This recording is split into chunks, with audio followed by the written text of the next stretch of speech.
try and knock up a version of David Bowie's Heroes song. Of course, you could spend a week, 2, 3, 4 weeks recording the song and getting all the instruments right. But what I'm trying to do is just knock it up quickly and try and get the performance done in sort of 4, 5, 6 hours. So the first job that I've got to do is obviously program some drums and get the drums working. But of course there's bass guitars, there's acoustics, there's several rhythm guitars, synths, there's keyboards, there's definitely piano, lead guitar, there's the special effects guitar, and as far as vocals go, I don't even know if I'm going to do vocals yet, but I'll see how it pans out.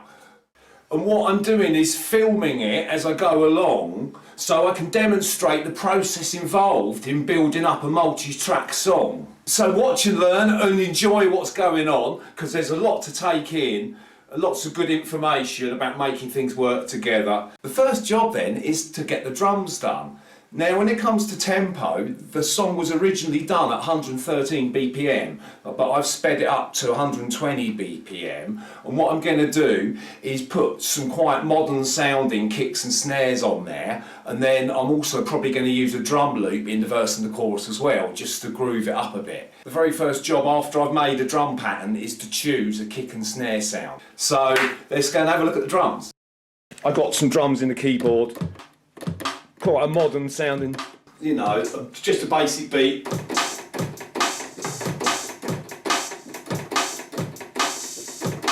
So, you know, I'll put a sort of drum and bassy sort of beat over it. So there's the new drum parts, let's have a listen.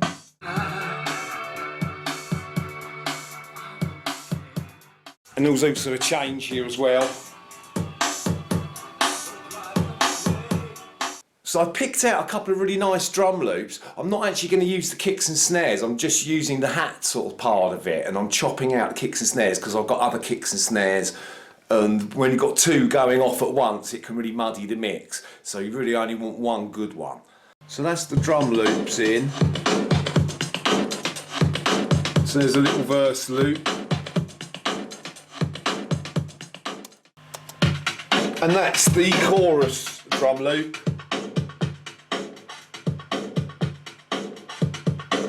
So that's all good. The next thing I'm going to do is put some piano down. I don't confess to being a piano player, so I'm probably going to play it in 2 parts. No, I won't, I'll play it in 1. D major, G.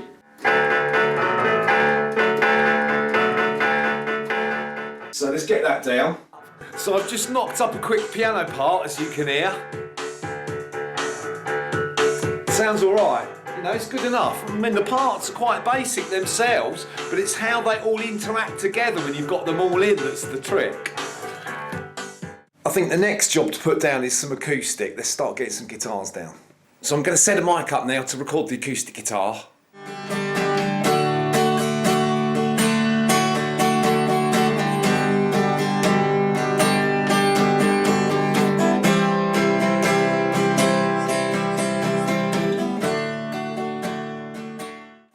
I'm going to record the bass through my bass amp coming out from the DI at the back of the amp.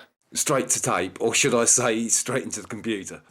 And I'm going to put a really simple bass part down, just sort of root notes, play with fingers. In fact, I might play with a pick just to give it a bit more attack. Yeah, I will actually. So, big old thick bass pick there.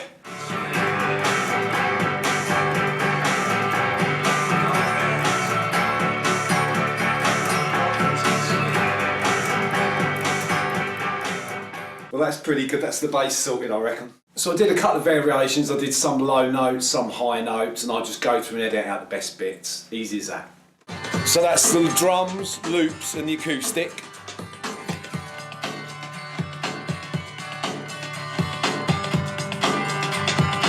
Let's put the piano in.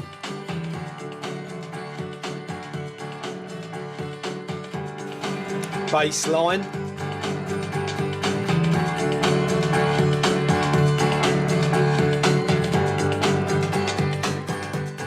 I'm going to also stick a couple of rhythm guitars down. One that does the basic chug, jing, jing, jing, jing. So let's get them done now. I'm going to stick a dynamic mic straight in front of my Engel amp. Easy as that, no messing around. It will sound great.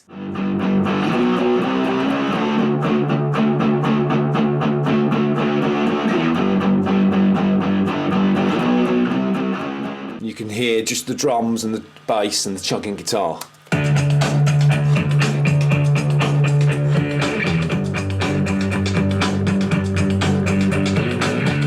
So that's sounding really fat. And I'm going to put a power chord down, clang, clang, through the whole thing.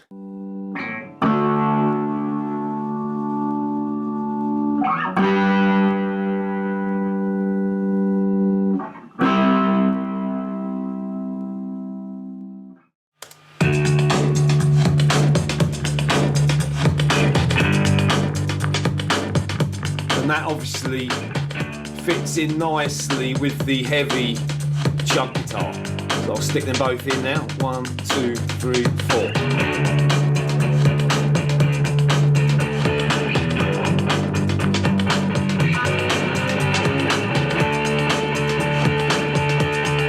And put the acoustics back in.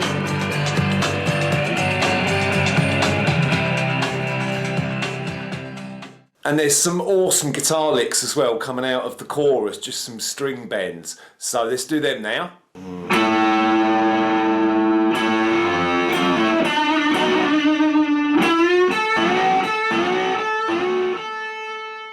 The next job has got to be to record the guitar lick that goes over the chorus. That bit. So let's get that done next.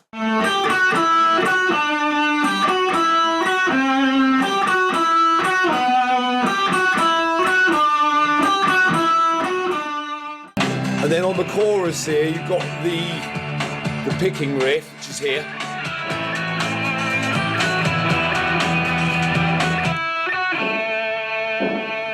So that's sounding good.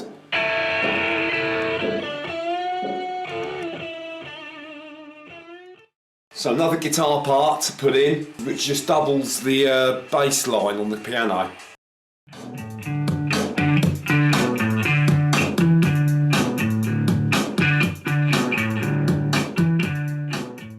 Check this out.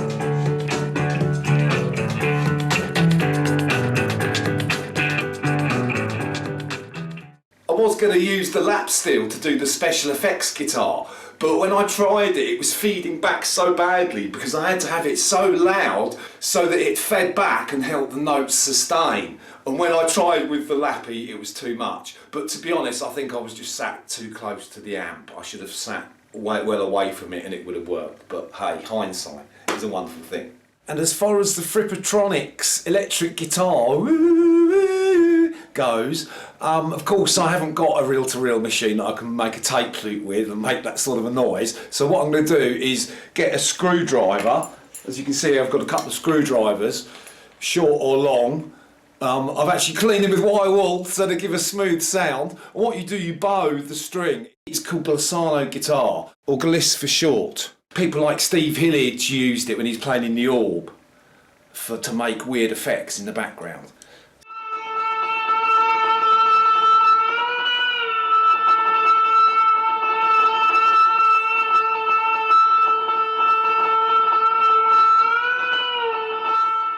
So I'm going to show you what the gliss part sounds like now. I've stuck a reverb and a delay on it, which just helps to sort of drift it in and out of the mix. What I've done is actually doubled it with the synth part.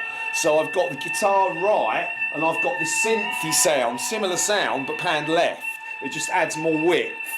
Because obviously Brian Eno in the band, they were a big fan, big pioneers of early synthesis.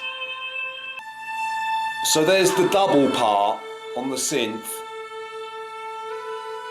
It's actually quite low in volume compared with the guitar. If I solo the guitar as well.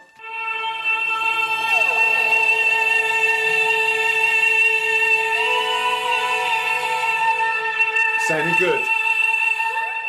And let's put them back in context in the track. Sounding great.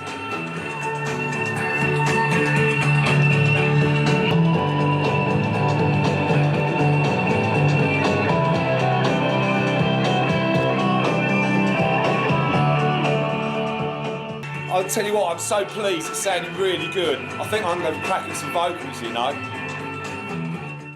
And you'll be queen. Though nothing will drive them away, we can beat them just for one day. That's all the vocals finished, and I'm definitely happy with the performance. I've done a good job actually. I actually surprised myself, so I'm really happy with how it's come out. So that basically finishes up the track laying video. So I've showed you how I laid the instruments. I'll tell you what I'm going to do though, is make another video about the advanced points of it, looking at the actual EQs on the channels and going into more detail in the studio side. So if this interests you, take a look and I'll explain further. Well, that's just about it. Unfortunately, it's time for you to leave me now. Join me next time though. Bye for now. Nelly out. We could be heroes.